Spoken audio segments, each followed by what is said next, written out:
The most dangerous person in the room is often the quietest, not because they are hiding something, but because they are not leaking anything. The samurai understood this long before psychology gave it names. They chose silence not as politeness, not as passivity, but as discipline. Silence was how they protected their mind, their intent, and their power. In ancient Japan, words were never cheap. To speak was to reveal position, emotion, and attachment. A careless sentence could expose fear or ambition, and exposure was weakness. The samurai learned early that what is spoken cannot be taken back, and what is withheld remains under control. Silence was not absence. It was containment. Zen Buddhism shaped this understanding deeply. Zen masters taught that the mind reveals itself through speech before it is ready. The tongue moves faster than awareness, and in that speed, truth is diluted. To be silent was to slow the world down enough to see it clearly. Miyamoto Musashi rarely explained himself. He did not argue philosophy in public, nor did he seek agreement. His writings came late in life, after experience had burned away the unnecessary. Before that, he observed, trained, and moved without commentary. His silence was not emptiness, it was compression. To understand why silence mattered so much, consider a modern man named Elias. He lived in constant conversation, not always out loud, but internally. His mind rehearsed explanations, defenses, and justifications. When he spoke quickly, filling space, smoothing tension, trying to stay ahead of judgment. Elias believed this made him cooperative and intelligent. In reality, it made him predictable. He revealed his uncertainty before anyone asked. He spoke to avoid discomfort, not to convey truth. And the more he spoke, the less weight his words carried. The samurai trained against this instinct. In Bushido, restraint was not optional. Emotional control was as important as physical skill. A warrior who spoke impulsively could not be trusted under pressure. If the mouth moved before the mind settled, the sword would follow. Silence created distance between impulse and action. In that distance, choice appeared. Zen called this space awareness. Modern life often erases it.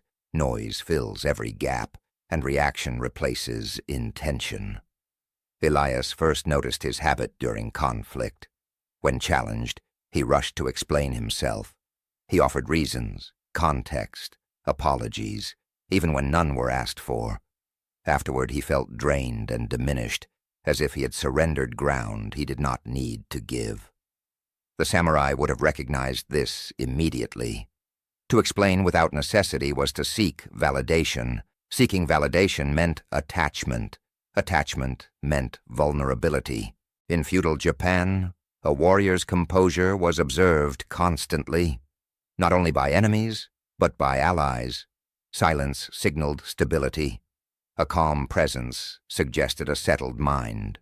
Those who spoke too much were seen as uncertain, even dangerous. Zen monasteries enforced silence for this reason, not as punishment, but as training.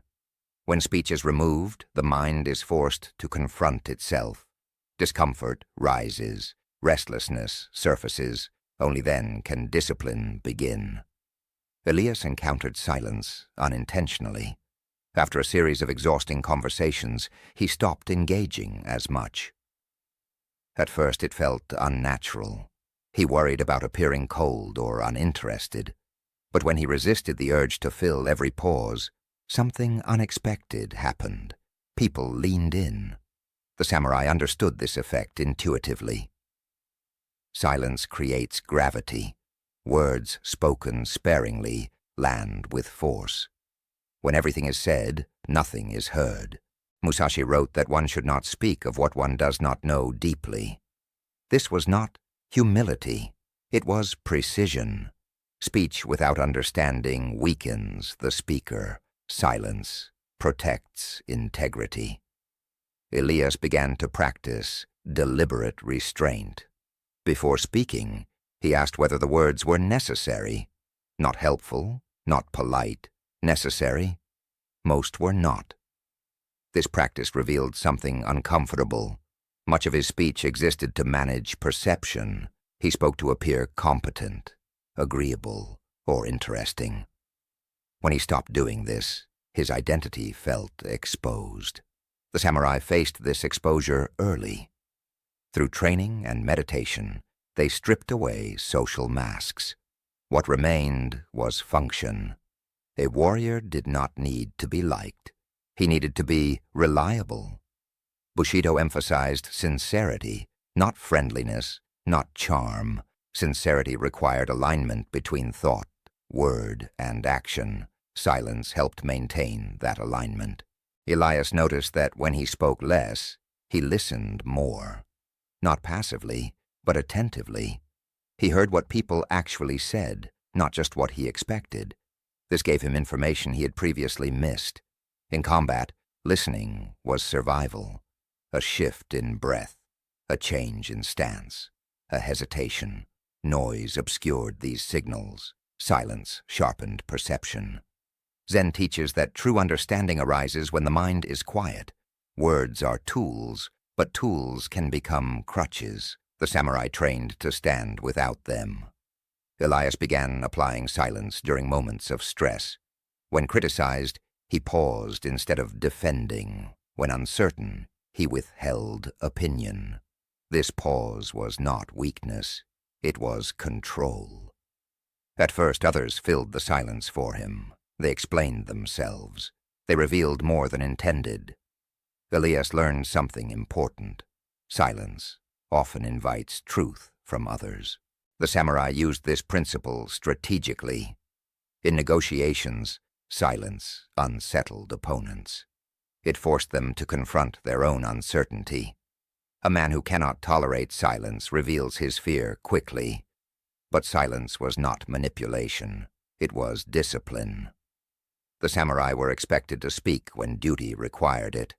Silence was not avoidance. It was readiness. Elias struggled with this distinction. He feared becoming detached or passive. Zen clarified it for him. Silence is not withdrawal. It is presence without noise. To be silent while attentive requires effort. It demands emotional regulation. It demands patience. This is why silence was considered a form of strength. In Musashi's duels, he often arrived late or behaved unpredictably. His silence before action disrupted expectations. He controlled the psychological field before the physical one. Elias realized he had been surrendering psychological ground freely. Every unnecessary explanation, every premature response, gave others access to his internal state. Silence reclaimed that territory. This shift did not make him dominant. It made him centered. Conversations became shorter, but more honest. When he spoke clearly. When he did not know, he said nothing. The samurai valued this clarity above eloquence. A warrior who spoke beautifully but acted poorly was useless. A warrior who spoke little but acted correctly was respected. Zen warns against attachment to opinion. Opinions inflate the self. Silence deflates it. In that deflation, perception improves. Elias noticed another change. His internal dialogue quieted. By restraining speech externally, he reduced noise internally. The habit of constant commentary weakened. This mirrored Zen practice exactly. Outer silence supports inner silence. Inner silence sharpens awareness. Awareness guides action. In Bushido, emotional displays were considered dangerous, not because emotion was forbidden, but because uncontrolled emotion compromised judgment. Silence acted as a buffer. Elias had always believed that expressing everything was healthy. He began to see the cost. Constant expression prevented digestion. Silence allowed experience to settle. The samurai accepted this cost willingly. They endured misunderstanding, Silence often invites projection. Others assume motives. The disciplined warrior does not correct every assumption. Elias practiced letting misunderstandings pass. This was difficult. His instinct was to clarify. Over time, he realized that clarity earned through behavior was stronger than explanation. Musashi wrote that one should not regret what has been done. Regret often expresses itself through excessive explanation. Silence accepts reality. As Elias adopted this posture, his presence changed. He was no longer rushed. He no longer filled gaps nervously. This calm unsettled some people. Others respected it. The samurai expected this reaction. Calm exposes instability in others. Silence reflects noise back to its source. But silence must be rooted in discipline. Without discipline, it becomes withdrawal. Without intention, it becomes avoidance. The samurai trained relentlessly so that silence rested on competence. Elias paired silence with action. He focused on non-negotiable daily practices, training his body, studying deliberately, completing tasks fully. Silence without substance is hollow. Zen emphasizes right action over right speech. Action reveals truth more accurately than words. The samurai lived this daily. Elias found that silence reduced conflict, not because disagreements disappeared, but because they were addressed cleanly. Without excess words, issues became clearer. In Japanese culture, silence also conveyed respect. Speaking too much imposed oneself on others. Restraint honored space. This respect extended inward. Silence respected the moment. It allowed presence to emerge. The samurai did not rush through life verbally. Elias slowed. His days became less crowded. He stopped narrating his life. He began inhabiting it. The modern world fears silence. It fills every moment with sound and opinion. The samurai chose the opposite. They cultivated emptiness deliberately. Emptiness, in Zen, is not void. It is potential. Silence is where perception sharpens and intention forms. Elias noticed that his decisions improved. Without external noise, he could sense alignment more clearly. He acted with less regret. The samurai believed that a settled mind produced correct action naturally. Silence settled the mind. In the end, silence was not about control over others. It was about control over oneself. The warrior who could remain silent under pressure had already won internally. Elias did not become mute. He became precise. His words carried weight because they were few. His presence carried authority because it was undisturbed. This is why the samurai chose silence. Not to hide, but to see. Not to dominate, but to remain unbroken. Silence was their armor. In a world that demands constant expression, choosing silence is an act of discipline. It requires patience, courage, and self-mastery. The samurai knew this path well. Silence does not make life easier. It makes it clearer. And clarity, once gained, changes everything.